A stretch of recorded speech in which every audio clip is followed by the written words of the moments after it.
Operasyona tunekirina terorê berdewam dike û bi hezaran sivîl ji Daişê têne rizgarkirin.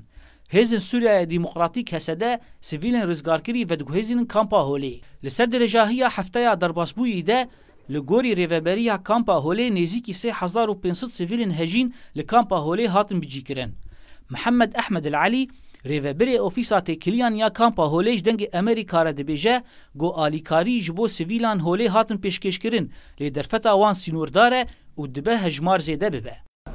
نزوح عاتشيب وجمع شهات شجين ومناطق أبي هفالا بيشكتن يعني مناطق هجين وسوسة وان شاري مهي بلشي عددي وان يا 3000 وشاسد بيجي شخص ونافان شي عراقي هبون عراقي جي تقريبا سدو بيجي وحف شخص بون ومواقص استقبال ده مجموعة قدمان أول شيء مواقص استقبال ده ما كون دانوان دوية مواد غذائية مداوان وأنا مصوبال وان توزعي ننجي هجين و navçeya wê dawîtirîn deverên kontrola Daişê de ne li Rojhilatê Çemê Firatê got ew dever niha di armanca Hêzên Sûriyaya Demokratîk ya Operasyona Bagera Cezîrê di qonaxa xwe dawî ya bi navê tunekirina terorê de ye. Sivîlên rizgarkirî trajediya xelaskirina xwe ji destê Daişê ji bo dengê Amerîka tînin ziman.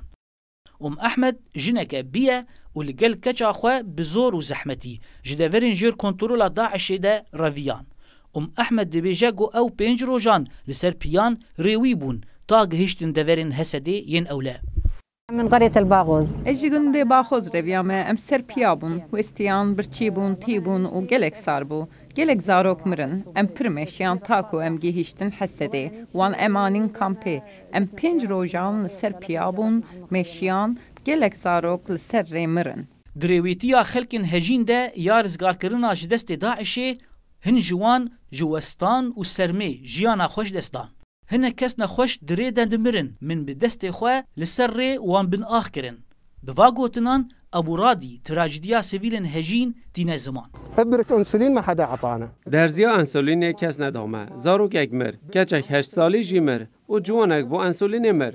جبو خانه دمرن، همو دمرن جبر برچی بونه و تونکرنا درمانی و جبر سرمایه. السيئة بسبب قلة العلاج.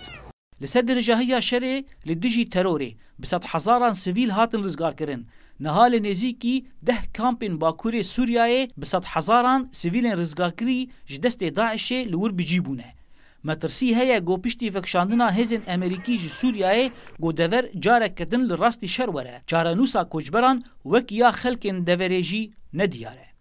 Hêjaya gotinê ye got Hêzên Sûriyaya Demokratîk Hesede û Koalîsyona Navneteweyî di 11 Eylûna vê salê de dest bi operasyona tunekirina terorê kirbûn û pêşbîne got di demeke nêzik de operasyon bi dawî were. Zana Umer dengê Amerîka, Kampa Holê.